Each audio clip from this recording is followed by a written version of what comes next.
Hello friends, welcome back to my channel. I hope आप सब लोग बिल्कुल ठीक होंगे और अपनी पढ़ाई अच्छे से कर रहे होंगे। तो करेंटली हम लोग पढ़ रहे हैं ऑर्गेनिक क्लास 12th की। इसमें हमारा पहला चैप्टर चल रहा है halo alkane and hello arenes. इसमें हम लोग बहुत से टॉपिक्स कंप्लीट कर चुके हैं इस चैप्टर के, तो प्लेलिस्ट बनी हुई है चैप्टर की, तो वहाँ से सारे टॉपिक्स लाइन वाइज कंप्लीट करके आइएगा, वरना बीच में मत आइएगा चैप्टर के, और क्योंकि कॉन्सेप्ट फिर क्लियर नहीं होंगे, ठीक है। और अगर आप चैनल पे न्यू हैं तो सबसे पहले चैनल को सब्सक्राइब करिए, और आप लोग चाहते हैं कि जल्दी से जल्दी ये सीरीज़ कंप्लीट हो जाए, तो आप लोग अप्रॉक्स 1000 सब्सक्राइबर जब रीच हो जाएंगे, आई होप कि मैं पूरा 12th का सिलेबस कंप्लीट करने की पूरी कोशिश करूँगी, ठीक है। मैक्सिमम चैप्टर्स उससे पहले ऑर्गेनिक कंप्लीट करूँगी, बट मेरी आप लोगों से भी एक रिक्वेस्ट है कि आप लोग वीडियोज़ पे लाइक्स इंक्रीज़ करिए और चैनल को सब्सक्राइब भी करवाइए, ओके।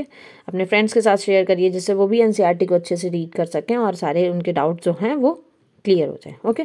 तो आज हम लोग स्टार्ट करते हैं फिजिकल प्रॉपर्टीज़। हम लोगों ने प्रिपरेशन देख लिया कैसे हेलो एल्केन्स और हेलो एलीन्स को प्रिपेयर करते हैं, सारे मेथड्स आई होप आपको याद होंगे। नेम रिएक्शंस 2 पढ़ी थी हम लोगों ने, शॉर्ट्स रिएक्शन, फिंकलस्टीन रिएक्शन, वो दोनों हम लोगों ने एल्काइल हैलाइड में पढ़ी थी, ठीक है। तो वो सारी आप लोगों को, और एक सैंडमेयर रिएक्शन भी पढ़ी थी हम लोगों ने, सैंडमेयर रिएक्शन भी याद रखिएगा। तीसरा जो सैंडमेयर रिएक्शन पढ़ी थी हम लोगों ने, जो एमीन्स की हेल्प से प्रिपरेशन से हम लोगों ने क्या बनाया था, एराइल हैलाइड्स बनाए थे। तो आज हम लोग स्टार्ट करते हैं अपनी फिजिकल प्रॉपर्टीज़। फिजिकल की प्रॉपर्टीज़ के बाद फिर इसमें केमिकल प्रॉपर्टीज़ पढ़ेंगे, फिर उसकी अप्रॉक्स हेलो एरीन्स कंप्लीट हो जाएगा, बहुत मैक्सिमम टॉपिक उसका। अब आ जाते हैं alkyl halides are colourless when pure, however bromides and iodides develop colour when exposed to light, many volatile halogen compounds are sweet smell. वैसे तो ये कलरलेस होते हैं, और बट ब्रोमाइड और आयोडाइड वाले एल्काइल हैलाइड को लाइट के प्रेजेंस में लाते हैं तो ये कलर डेवलप करते हैं, और ये वोलेटाइल होते हैं, ईजिली रिएक्ट करते हैं, ठीक है, और स्वीट स्मेल होती है इनकी। अब आ जाओ बॉइलिंग पॉइंट और मेल्टिंग पॉइंट पे। Methyl chloride, methyl bromide, ethyl chloride are the some chlorofluoromethane and some chlorofluoromethane are gases at room temperature. जो छोटे वाले कार्बन के, मतलब स्मॉल कार्बन चेन के जितने भी ये हेलोजेंस वाले कंपाउंड्स हैं, ये क्या होते हैं, ये गैसेस के फॉर्म में होते हैं, ठीक है। और जो हायर मेंबर होती है जब कार्बन चेन की, तो वो लिक्विड या सॉलिड फॉर्म में मिलते हैं। As we have already learn, molecules of organic halogen compounds are generally polar. इसमें पोलैरिटी होती है क्योंकि ये इलेक्ट्रोनेगेटिव नेचर का ग्रुप लगा हुआ है हेलोजन, तो उसमें वो अपनी तरफ इलेक्ट्रॉन को अट्रैक्ट करता है एक तरीके से। तो पोलैरिटी, थोड़ी पार्शियल पोलैरिटी डेवलप हो जाती है पॉजिटिव निगेटिव की, ठीक है। Due to greater polarity as well as higher molecular masses as compared to parent hydrocarbon, the intermolecular force of attraction, dipole and van der Waals are stronger in halogen derivatives. अब देखो, जो normal hydrocarbons थे उसमें इतना strong intermolecular forces नहीं थे, लेकिन जब इसमें एक हाइड्रोजन रिप्लेस होकर हेलोजन आ जाता है तो क्या हुआ, एक तो पोलैरिटी आ गई, पोलैरिटी के कारण डाइपोल अट्रैक्शन हो जाता है, force of attraction, van der Waals force तो सभी में लगता है। तो हेलोजन डेरिवेटिव्स में एज कंपेयर टू हाइड्रोकार्बन्स में ज़्यादा इंटरमोलिकुलर फोर्स ऑफ अट्रैक्शन होता है। इसी के कारण क्या होता है, that is why boiling points of chloride bromides are considerably higher than those hydrocarbons of comparable molecular masses. अब देखो क्या होता है, अगर हमने सेम मॉलिकुलर मास के 2 कंपाउंड्स लिए, एक में हेलोजन लगा हुआ था और एक नॉर्मल कार्बन और हाइड्रोजन का था, ठीक है, लेकिन दोनों के मॉलिकुलर मासेस सेम है, बट क्या होगा, इसमें जब हेलोजन ग्रुप आ गया, इसके कारण इसके फोर्स ऑफ अट्रैक्शन बढ़ जाता है, इसमें मॉलिकुलर फोर्स ऑफ अट्रैक्शन, तो इसका बॉइलिंग पॉइंट इंक्रीज होता है as compare to same molecular mass का कंपाउंड लेते हैं बट उसमें हेलोजन नहीं है, तो उसका बॉइलिंग पॉइंट इसके कंपेरिजन में कम होगा, ओके। ये पॉइंट आप याद रखिएगा क्योंकि इसमें फोर्स ऑफ अट्रैक्शन ज़्यादा हो जाता है, और मॉलिकुलर मास पे ही मेनली बॉइलिंग पॉइंट डिपेंड करता है, ठीक है। तो इसी के कारण, बट यहाँ पे मॉलिकुलर मास सेम था, दोनों का सेम होना चाहिए था, बट नहीं, क्योंकि डाइपोल मूवमेंट आ गया, डाइपोल अट्रैक्शन आ गया, van der Waals forces increase हो गए हेलोजन वाले कंपाउंड्स में, तो इसलिए उनका बॉइलिंग पॉइंट ज़्यादा हो गया। अब आ जाओ, the attraction get stronger as molecules get bigger in size and have more electron. The pattern of variation of boiling point of different halide is depicted. For example, alkyl group, the boiling point of alkyl halide decreases in order Ri, Rbr, Rcl, Rf. This is because the increase in size in the mass of halogen atom, the magnitude of van der Waals forces increases.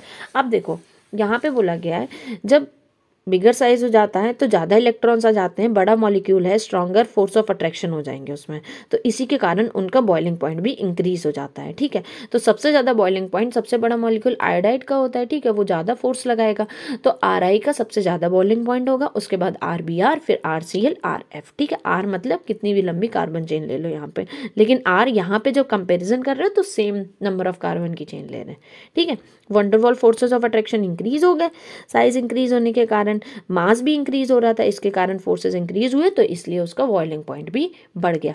अब हम लोग क्या कर रहे थे, hydrocarbons और haloalkanes में comparison कर रहे थे, बट यहाँ पे हम लोगों ने क्या करा है, हेलोएल्केन्स में ही आपस में कंपैरिजन करा है, क्योंकि यहाँ पे अलग अलग हेलोजन ग्रुप होता है, आयोडीन, ब्रोमाइड, ब्रोमीन, क्लोरीन, तो उनके मासेस अलग होते हैं, उनके साइज अलग होते हैं, इस कारण हम लोग यहाँ पे उसका बॉइलिंग पॉइंट कंपेयर करा। अब देखो ये टेबल के थ्रू बताया गया है। ठीक है,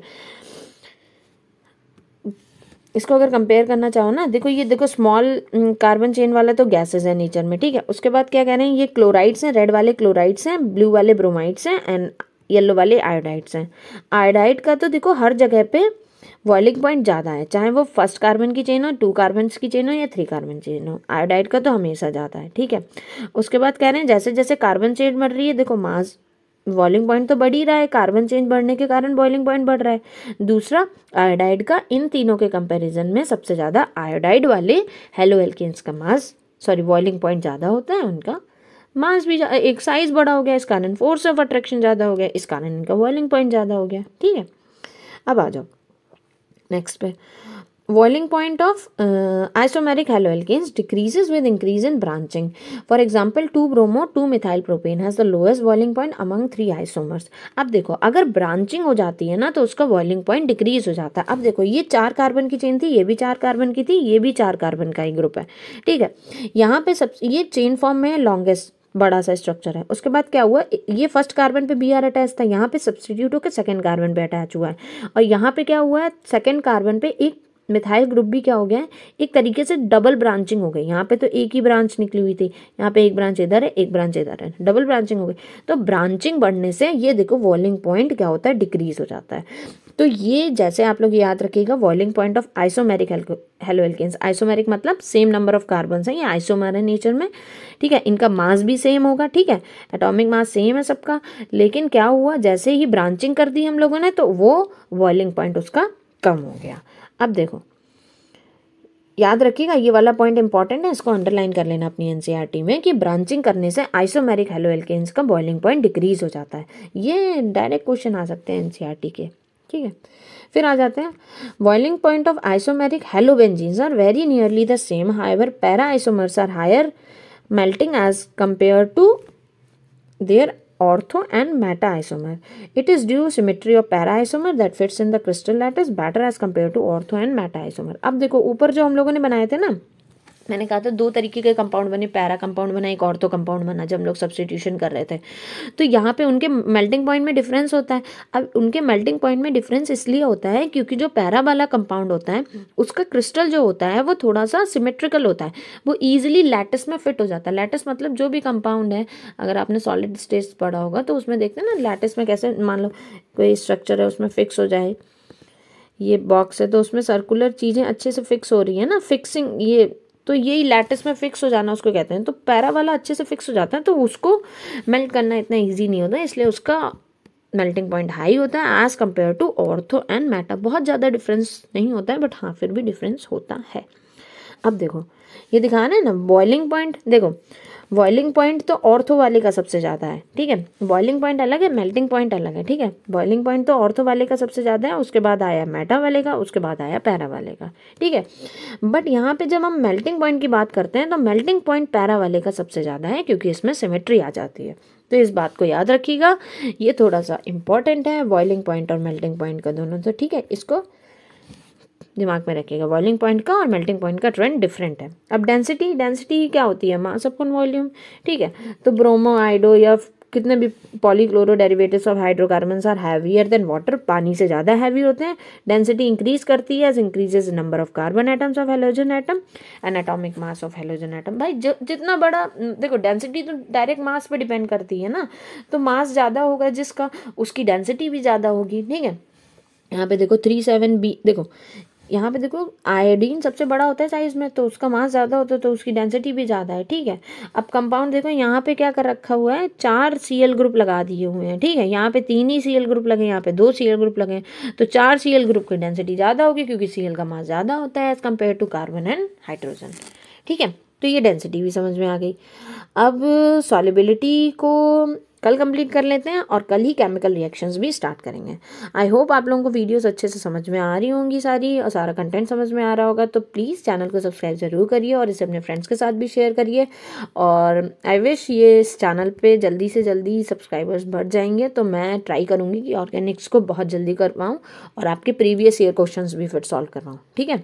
तो मैक्सिमम मार्क्स आपके बोर्ड्स में जो भी हैं ऑर्गेनिक से बहुत मार्क्स के क्वेश्चंस आते हैं, तो वो पूरे मिल जाए आप लोगों को। Okay, so thank you for watching the video. Make sure to like the video and subscribe the channel.